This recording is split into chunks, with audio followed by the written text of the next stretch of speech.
اعوذ باللہ من الشیطان الرجیم بسم اللہ الرحمن الرحیم الیوم آج کے دن یئس الذین کفروا نا امید ہو گئے ہیں وہ لوگ جنہوں نے کفر کیا من دینکم تمہارے دین سے فلا تخشوہم پس تم ان سے مت ڈرو واخشونی مجھ سے ڈرو الیوم آج کے دن اکملت لکم میں نے مکمل کر دیا تمہارے لیے دینکم تمہارا دین وَأَتْمَمْتُ عَلَيْكُمْ اور میں نے اتمام کر دیا ہے پورا کر دیا ہے تمہارے اوپر نعمتی اپنی نعمت کو وَرَضِيتُ اور میں نے پسند کیا ہے لَكُمُ الْإِسْلَامَ تمہارے لیے اسلام کو دیناً بطور دین فَمَنِ اضْطُرَّ پس جو شخص مجبور ہو گیا فی مخمصۃ بھوک سے غیر متجانف لاسم اس حال میں کہ وہ گناہ کی طرف مائل ہونے والا نہیں ہے فإن اللہ غفور الرحیم پس بے شک اللہ تعالی بخشنے والا ہے مہربان ہے۔ سورۃ المائدہ قرآن مجید میں 5ویں سورت ہے، 6واں سپارہ ہے اور آیت نمبر 3 کا دوسرا نصف حصہ ہے۔ آپ نے سنا اور اس کی تلاوت اور ترجمہ سماعت فرمایا۔ اس کا پہلا جو نصف حصہ گزرا ہے اس کے 3 درس گزرے ہیں اور اس دوسرے نصف حصے کے آیت کے آج دوسرا درس ہے۔ مجموعی طور پر اس آیت تیسری آیت کا آج 5واں درس ہے۔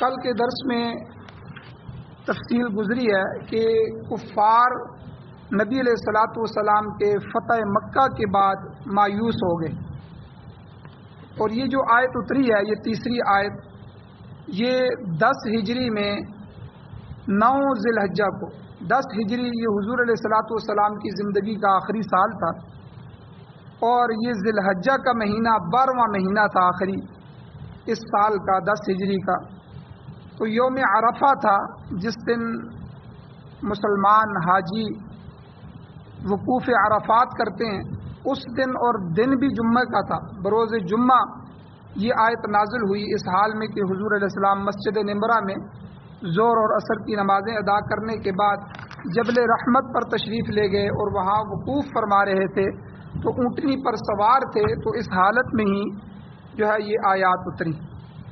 تو گویا کہ اللہ تعالیٰ نے اس آیت میں حضور علیہ الصلاۃ والسلام کو فرمایا کہ آج کے دن آپ پر دین مکمل ہو گیا۔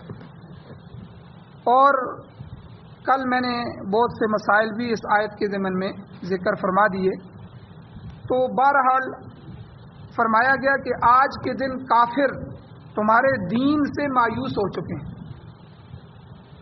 اب وہ تمہارے اوپر حملہ نہیں کریں گے، کیونکہ انہوں نے جتنی زور آزمائی کرنی تھی وہ کر لی ہے، جتنی جنگیں کرنی تھیں، غزوہ بدر، غزوہ احد، غزوہ حنین اور فلاں جتنی لڑائی جتنی طاقت دکھانی تھی وہ دکھا چکے ہیں، اب ان کے پاس اور کوئی طاقت نہیں ہے اور اللہ نے آپ کو فتح عطا کر دی ہے، تو اب وہ آپ پر حملہ کرنے کی، آپ کے بارے میں آپ کو زیر کرنے کی سوچ بھی نہیں سکتے۔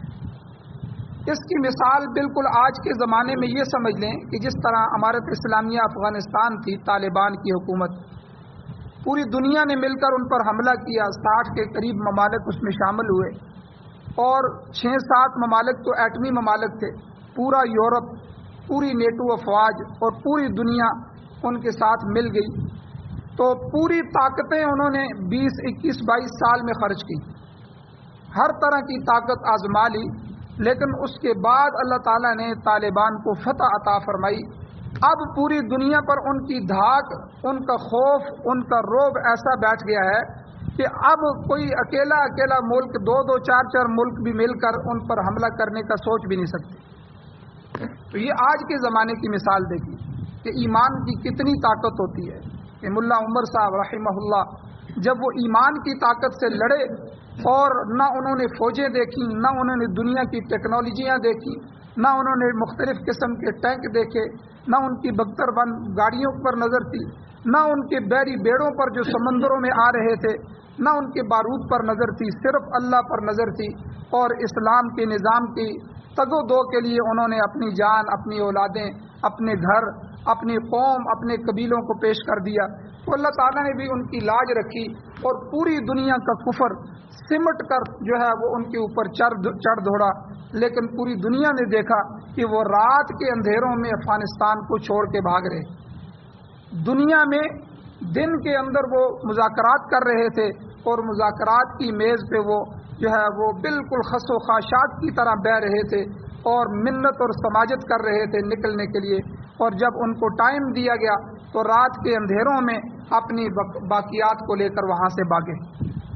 تو اسی طرح حضور علیہ الصلوۃ والسلام پر کون سی تکلیف نہیں آئی؟ صحابہ اکرام پر ان کو انگاروں پر لٹایا گیا، حضرت بلال اور دوسرے اور جو غلام مسلمان ہوئے ان کو تکلیف ہوئی، پھر اتنی تکلیفیں دی گئیں کہ انہوں نے حبشہ کی ہجرت کی، پھر دوسری مدینہ کی ہجرت پر مجبور کیا گیا، ان کے گھر بار چھڑوائے گئے، سب کچھ کیا گیا۔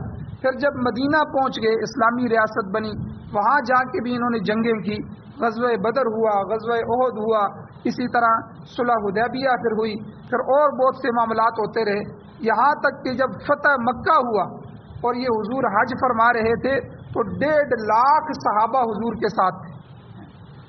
تو یہ آیت پھر اتری، اسی جو ہے یہ حضور کا آخری حج تھا، اور ذی الحجہ کا مہینہ، پھر اس کے بعد اگلا سال شروع ہوا، تو جو ہی ذی الحج کے بعد محرم شروع ہوا، محرم، سفر، آگے ربیع الاول میں حضور علیہ السلام کی وفات ہوگی، حضور دنیا سے تشریف لے گئے۔ تو یعنی اس آیت کے 81 دن بعد حضور علیہ السلام کی وفات۔ تو اس میں اللہ تعالیٰ نے فرما دیا کہ آج میں نے تمہارے اوپر دین کو مکمل کر دیا، آج کفار کی کمر ٹوٹ گئی، تو لہذا فلا تخشوہم، تم ان سے مت ڈرو، ان کی کمر ٹوٹ چکی ہے، وہ اب تمہیں کوئی نقصان نہیں پہنچا سکتے، لہذا ان سے ڈرنے کی بجائے وخشونی، مجھ سے ڈرو، میری نافرمانی تم سے نہ ہو جائے۔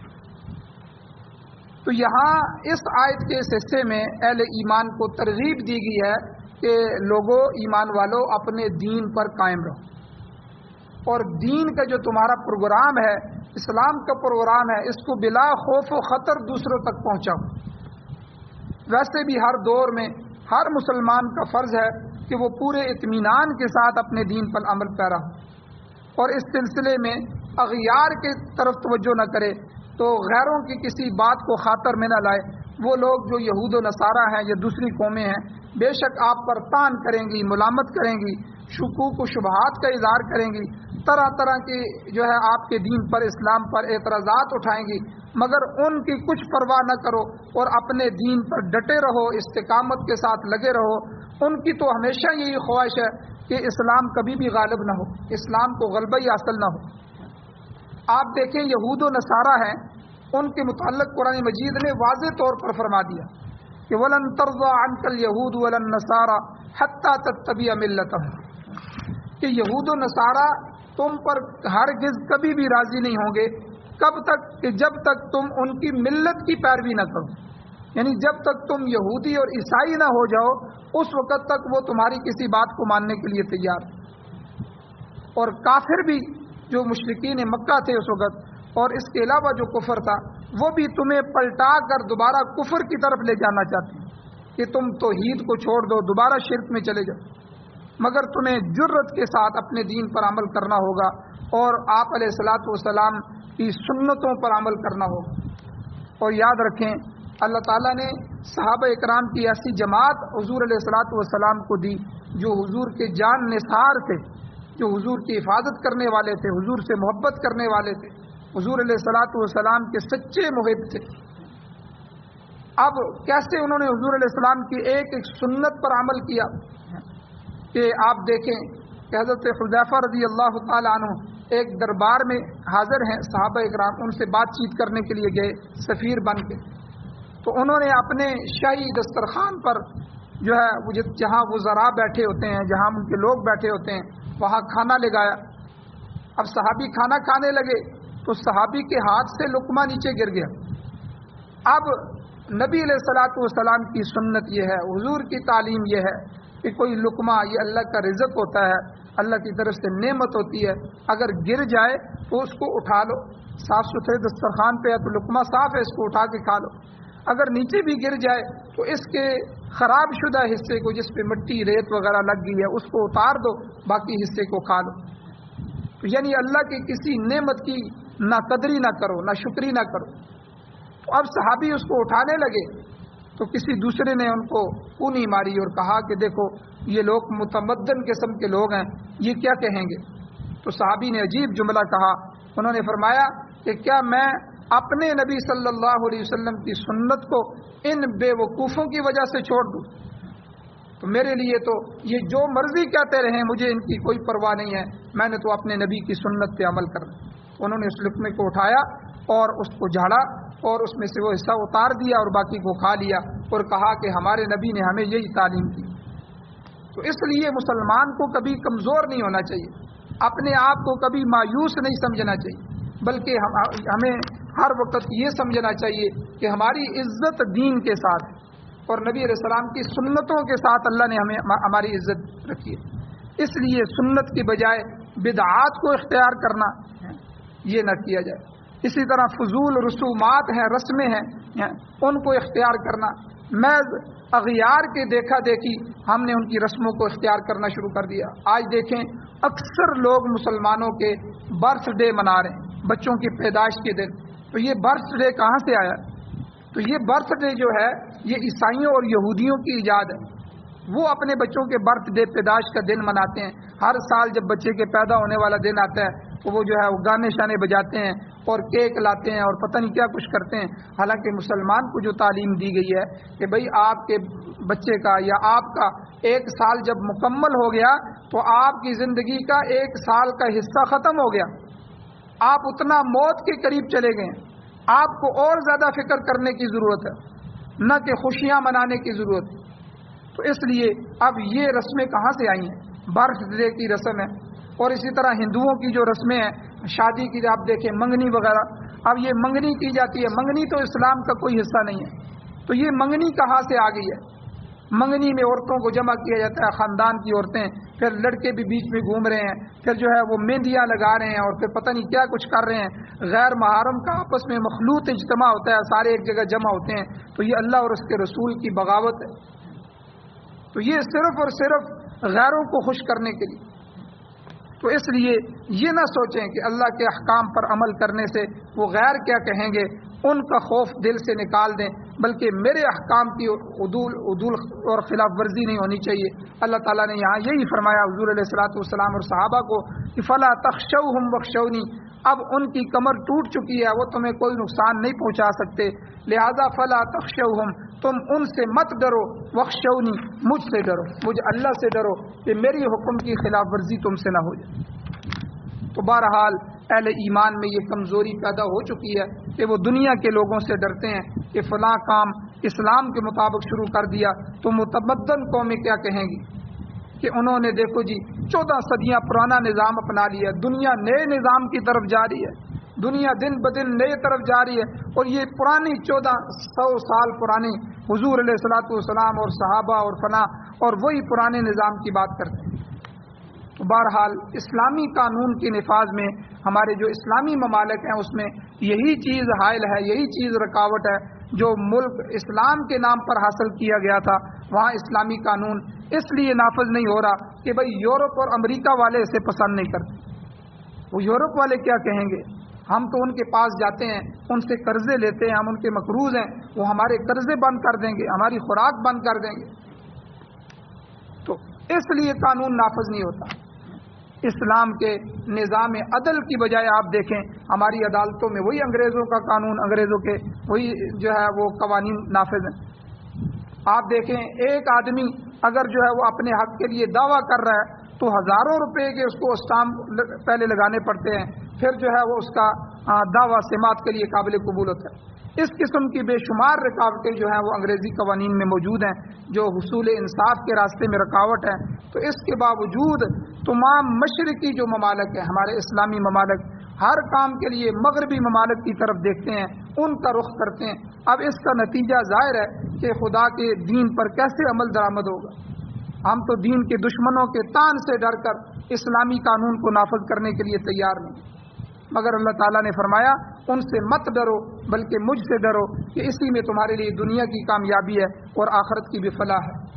آگے اللہ تعالیٰ نے 3 جملے فرمائے. ایک فرمایا الیوم اکملت لکم دینکم، آج میں نے تمہارے لیے تمہارا دین مکمل کر دیا. یہ دین جو ہے، اس کی جو حرکت ہے، دین کی تحریک، یہ حضرت آدم علیہ السلام سے شروع ہوئی. تمام انبیاء علیہ السلام پر اللہ کی طرف سے وحی نازل ہوتی رہی، مگر کسی نبی پر تکمیل دین کا اعلان نہیں ہو. کسی نبی کو یہ نہیں کہا گیا کہ ہم نے تمہارے اوپر دین کو مکمل کر دیا. یہ صرف حضور علیہ الصلوۃ والسلام کی برکت ہے کہ حضور خاتم النبیین صلی اللہ علیہ وسلم ہے. اپنے آخری نبی پر اللہ تعالیٰ نے تمام احکام قطعی طور پر نازل فرما دیے اور تکمیل دین کا اعلان فرما دی. اب دین کے تمام اصول اور جتنے فرائض تھے وہ اللہ تعالیٰ نے مکمل فرما دی. اب قیامت تک کوئی نیا اصول یا نیا فرض نہیں آئے گا. تکمیل دین کا یہی معنی ہے. البتہ چونکہ نئے مسائل پیدا ہوتے رہیں گے، فروعات جن کو کہتے ہیں، اصول میں اختلاف اب اس کی گنجائش نہیں ہے. اصول میں کوئی نیا اصول نہیں ہے. البتہ فروعات میں بعض چیزیں قرآن پاک میں بھی آئی ہیں، بعض چیزیں پیغمبر علیہ السلام کے سپرد کر دیں کہ آپ ان کی وضاحت فرما دیں. چنانچہ حضرت مولانا رشید احمد گنگوئی رحمۃ اللہ علیہ ہمارے بڑے حضرات میں سے ہیں، وہ فرماتے ہیں کہ جو چیز صحیح حدیث سے، صحیح سند کے ساتھ، صحیح طریقے سے ثابت ہے وہ قرآن پاک کی شرح ہے. حدیث مبارکہ قرآن مجید کی شرح ہے. اللہ نے قرآن اتارا، قرآن میں اصول اور فرائض اتار دیے، اس کی شرح نبی علیہ الصلوۃ والسلام کے فرامین. اسی طرح امام ابن تیمیہ رحمۃ اللہ علیہ نے اپنے فتاوی جات میں لکھا ہے کہ وَالسُنَّةُ تفسیر القرآن و تعبیرہ، یعنی سنت رسول صلی اللہ علیہ وسلم قرآن پاک کی تفسیر اور تعبیر ہے. اور بعض مقامات پر صرف اصول بیان کر دیے گئے ہیں جن کی جزیات غیر معصور ہوتی ہیں. نئے مسائل پیدا ہوتے رہتے ہیں جن کے حل جو ہے مجتہدین اکرام انہی اصولوں کی روشنی میں نکالتے رہتے ہیں، پیش کرتے رہتے ہیں. آپ دیکھیں پہلے قسطوں کے کاروبار نہیں ہوتے تھے، یہ نئی کمیٹیاں نہیں ہوتی تھیں. اسی طرح یہ ایزی لوڈ کے مسائل جو ہے، یہ کتنے مسائل ہیں کہ ہم جو ہے ایزی لوڈ کروائیں، اتنے منٹ ہمیں دے دیے جائیں، اتنے پیسے دے دیے جائیں. اسی طرح یہ ایپ ہے، ایپ کے اوپر کاروبار کی نئی شکلیں سامنے آ رہی ہیں، سود کی نئی شکلیں سامنے آ رہی ہیں، جوئے کی نئی شکلیں سامنے آ رہی ہیں. اور اسی طرح بازاروں کے اندر کمپنیاں اور فیکٹریاں جو ہے نئے کاروبار متعارف کروا رہی ہیں، نئے کاروبار کی شکلیں سامنے آ رہی ہیں. ان کا حل ظاہر بات ہے قرآن و سنت سے نکالنا ہے. تو قرآن و سنت سے کیسے نکالیں گے؟ اجتہاد کرنا پڑے گا. اب جو لوگ کہتے ہیں جی دیکھو قرآن اور حدیث سے ہی ہم جو ہے مانیں گے، اب ان سے پوچھا جائے کہ بھائی یہ نئے مسائل تو قرآن اور حدیث میں آئے ہی نہیں ہیں، یہ تو اجتہاد کی ضرورت ہے. اس لیے یاد رکھیں ہمارے 2 اصول نہیں ہیں قرآن اور حدیث، بلکہ اس کے ساتھ 2 اصول اور بھی ہیں جو مجتہدین کے لیے ہیں. قرآن، حدیث، اجماع صحابہ، اجماع امت. جس بات پہ صحابہ اور امت کا جمع ہو جائے جو ہے وہ اس کو نکال کے اس پر اجماع کر لیں. اور اسی طرح قیاس، کہ پہلے جو قرآن اور حدیث میں اصول بیان کیے گئے ہیں ان اصول کو سامنے رکھ کے نئے مسائل کو حل کرنا، یہ مجتہدین کا کام ہے. سورہ نساء کے اندر پیچھے گزر چکے ہیں، اللہ نے فرمایا یستنبطونہ، یہ یستنبطونہ کا لفظ اللہ نے استعمال فرمایا. مسائل کا استنباط کرنا، مسائل کو نکالنا، یہ مجتہدین کا کام ہے. لہذا مجتہدین کا اتباع کرنا، یہ کہتے ہیں جی ائمہ کو ماننا، امام کو ماننا. امام کو ماننا، ہم اجتہادی مسائل میں امام کے متبع ہیں کہ جو نئے مسائل ائمہ نے قرآن و حدیث کو سامنے رکھ کے ان کے اصولوں سے نکالے ہیں انہی کا اتباع کیا جاتا ہے. کیونکہ مجتہد جو ہے وہ اپنی طرف سے کوئی بات نہیں کہتا، بلکہ وہ صرف قرآن و سنت کے احکام کو ظاہر کرتا ہے۔ حکم پہلے سے قرآن و سنت میں موجود ہوتا ہے لیکن لوگوں کو پتہ نہیں چلتا، اس لیے وہ آ کے سنت کے ان احکام کو ظاہر کرتے ہیں۔ اسی لیے مجتہد کے اجتہاد کو مظہر کہتے ہیں، مثبت نہیں کہتے۔ یہ قیاس مظہر ہے، قیاس سے چیز ظاہر ہوتی ہے۔ دیکھیں نبی علیہ السلام کے زمانے میں جو نشے تھے وہ 2-3 نشے تھے۔ شراب کا تذکرہ حدیث میں ملتا ہے، افیون کا تذکرہ حدیث میں ملتا ہے۔ یہ جو نئے نشے ہیں، سگریٹ ہے، پان ہے، اور اسی طرح جو ہے یہ دوسری چیزیں ہیں، اور یہ شیشہ اور پاؤڈر ہے، چرس ہے، اور نئے نئے نشے جو نکلے ہیں، یہ تو حضور کے زمانے میں تھے ہی نہیں۔ ان کا حکم کیسے معلوم ہوگا؟ ان کا حکم قیاس کے ذریعے، جو چوتھا اصول ہے ہمارا، کہ اس میں سے ہم اصول کو دیکھیں گے کہ ان نشوں کو کیوں حرام کیا گیا۔ اس میں سے علت نکالی فقہا نے کہ بھائی اس میں نشہ اتنا پایا جاتا ہے کہ جس کی وجہ سے بندے کے جسمانی نقصان ہوتا ہے، عقل کا نقصان ہوتا ہے۔ اب وہ نقصان، وہ نشہ جس چیز میں اتنا پایا جائے گا، اس چیز کو اس طرح ہی حرام قرار دیا جائے گا۔ اب فقہا نے دیکھا کہ ان نشوں میں سے جو نشے زیادہ سخت ہیں ان کو حرام قرار دیا، اور جو ہے سگریٹ، پان وغیرہ ان کو مکروہ تحریمی قرار دیا گیا۔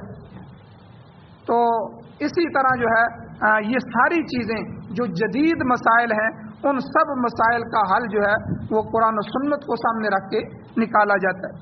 تو ایک تو یہ اللہ تعالیٰ نے فرمایا الیوم اکملت لکم دینکم، کہ اللہ تعالیٰ نے آج کے دن تمہارے اوپر اپنے دین کو مکمل فرما دیا۔ اصول اور ضابطے اور احکامات اور فرائض یہ آج کے دن مکمل ہو گئے۔ فروعات کا اختلاف میں نے آپ کو بتا دیا کہ فروعات آگے پیش آتی رہیں گی، نئے نئے پیش آمدہ مسائل میں۔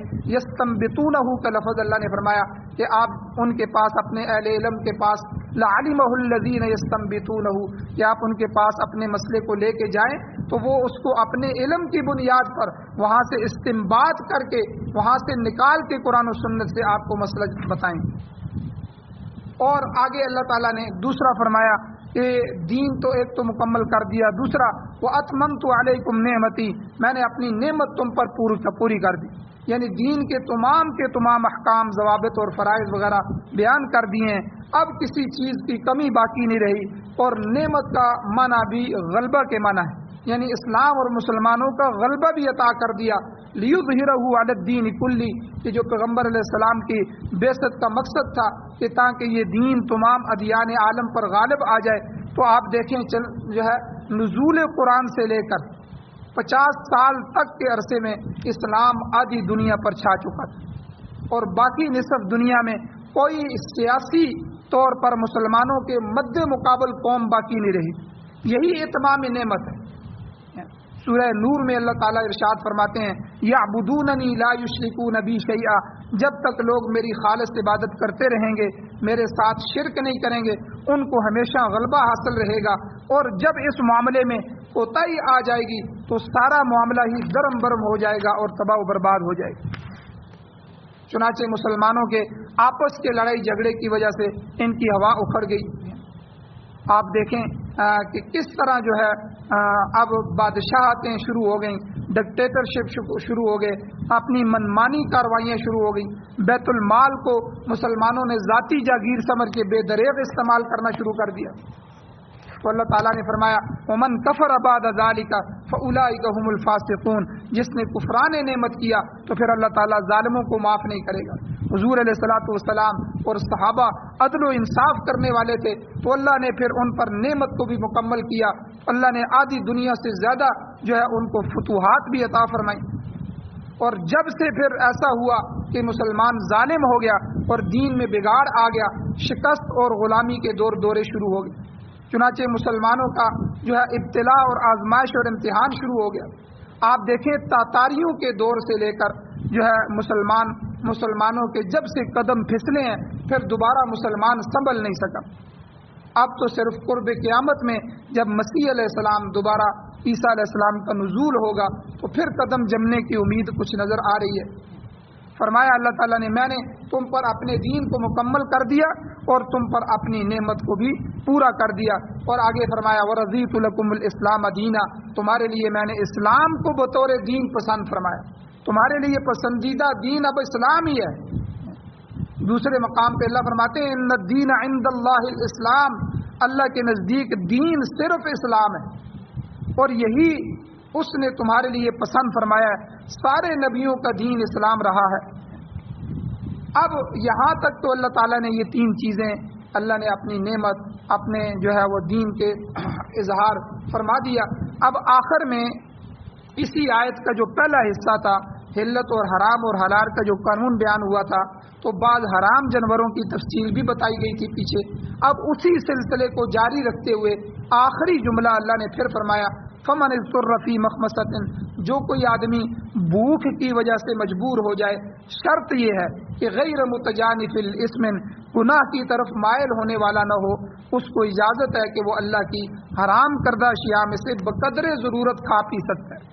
مطلب یہ ہے کہ ایک آدمی اتنا مجبور ہو جاتا ہے کہ اس کے پاس حلال چیز ہے ہی نہیں، کچھ بھی نہیں رہا اور اب جان جائے گی، تو جان بچانے کے لیے اگر کہیں کو مردار ہے تو اس میں سے کھا سکتا ہے، خنزیر ہے تو کھا سکتا ہے، یا شراب ہی کیوں نہ ہے اگر وہ بھی میسر ہے تو کم از کم مقدار اس کی استعمال کر سکتا ہے جس سے جو ہے وہ جان بچ جائے. کہیں پانی نہیں ہے، کوئی چیز نہیں ہے، جان جا رہی ہے. یعنی مراد یہ ہے کہ اگر ایک پاؤ چیز سے جان بچ سکتی ہے تو پھر ایک سیر 1 کلو استعمال کرنے کی اجازت نہیں ہے. یہ امام ابو حنیفہ رحمہ اللہ کا قول ہے. اس کے مقابلے میں امام مالک اور امام شافعی رحمۃ اللہ علیہ فرماتے ہیں کہ جو شخص کسی گناہ کے کام کی وجہ سے مضطر ہوا ہو، پریشان ہو گیا ہو، مجبور ہو گیا ہو اور اسے کھانے کی بالکل اجازت نہیں ہے، ہاں اگر کسی جائز کام یا سفر پر وہ اضطراری حالت پیدا ہو گئی ہے تو ضرورت کے مطابق کھا سکتا ہے. مثال کے طور پر اگر کوئی شخص چوری کے لیے جا رہا ہے، ڈاکے کے سفر میں ڈاکے کی نیت سے گیا ہے اور اسے اضطراری حالت پیش آ گئی ہے تو امام مالک امام شافعی رحمہ اللہ فرماتے ہیں کہ نہ تو وہ نماز قصر کر سکتا ہے سفر میں اور نہ حرام چیز کھا پی سکتا ہے. البتہ امام اعظم ابو حنیفہ رحمہ اللہ فرماتے ہیں کہ بے شک وہ گناہ کے کام پر نکلا ہے مگر وہ شرعی سفر اگر ہے تو اس میں نماز بھی قصر ادا کرے گا، اور اگر اضطراری حالت پہنچ گئی ہے تو حرام اشیاء بھی استعمال کر سکتا ہے. البتہ جس جرم کی نیت سے کوئی نکلا ہے وہ اس کے لیے علیحدہ قابل مواخذہ اور قابل سزا ہے. تو یہاں یہ سمجھ لیں کہ اس آیت میں اضطراری حالت میں یہ رخصت دی گئی ہے کہ اگر کوئی شخص گناہ کی طرف مائل ہوئے بغیر غیر متجانف الاثم، گناہ کی طرف بشرطے کے مائل نہ ہو تو اس حرام چیز کا استعمال کر سکتا ہے. یہاں ایک مسئلہ اور بھی سمجھ لیں، بعض دفعہ کوئی حرام چیز کسی دوائی وغیرہ میں استعمال ہو جائے، اس سے دوائی بنائی جائے، تو علماء نے یہ مسئلہ لکھا ہے اگر ایسی اضطراری حالت پیش آ جائے کہ اس دوائی کے بغیر کوئی اور دوسرا علاج بھی نہ ہو، نمبر 1، نمبر 2 اور یہ بھی کنفرم ہو، یقین ہو کہ اس سے جو ہے وہ شفا ہو سکتی ہے، اس سے علاج ہو سکتا ہے، تو اس حالت میں اس کی اجازت ہے.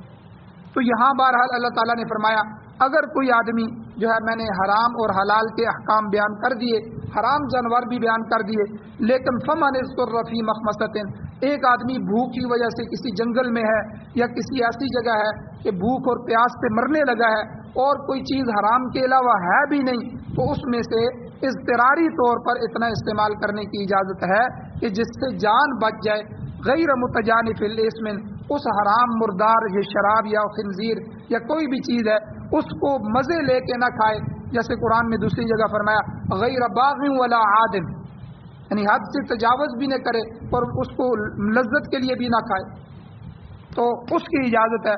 آگے اللہ نے فرمایا فإن اللہ غفور الرحیم، اللہ تعالیٰ بخشنے والا ہے، مہربان ہے، چھوٹی چھوٹی لغزشوں کو اللہ معاف فرمائے گا. تاہم قانون اور ضابطہ بھی اللہ نے واضح فرما دیا کہ یہ چیزیں حلال ہیں اور فلاں حرام ہیں، تم نے حلال چیزوں کو استعمال کرنا ہے اور حرام چیزوں سے بچنا ہے. اللہ تعالیٰ سے دعا ہے اللہ ہمیں عمل کی توفیق عطا فرمائے. آمین. الحمدللہ رب العالمین والعاقبۃ للمتقین والصلاۃ والسلام علی رسولہ النبی الامی الکریم. یا اللہ ہماری کمیوں کوتاہیوں کو معاف فرمائیے، درگزر فرمائیے، صغیرہ کبیرہ گناہوں کو معاف فرمائیے. یا اللہ ہمارے حال پر رحم فرمائیے. یا اللہ بیماروں کو شفا عطا فرمائیے. یا اللہ جو پریشان حال ہیں ان کی پریشانیوں کو دور فرمائے. یا اللہ جو حضرات ایمان کی حالت سے اس دنیا سے جا چکے ہیں یا اللہ ان سب کی بخشش فرمائیے. یا اللہ ہم سب کو بھی قبر حشر آخرت کی تیاری نصیب فرمائے. یا اللہ قرآن و سنت کو پڑھنے پڑھانے سننے سنانے کی توفیق عطا فرمائے. قرآن و سنت کی حکومتیں نصیب فرمائے. یا اللہ قرآن و سنت کے جو احکام ہم سنتے ہیں یا اللہ ان پر عمل کرنے کی توفیق عطا فرمائے. صلی اللہ تعالی علی خیر خلقہ محمد و آلہ و اصحابہ اجمعین برحمتک یا ارحم الراحمین.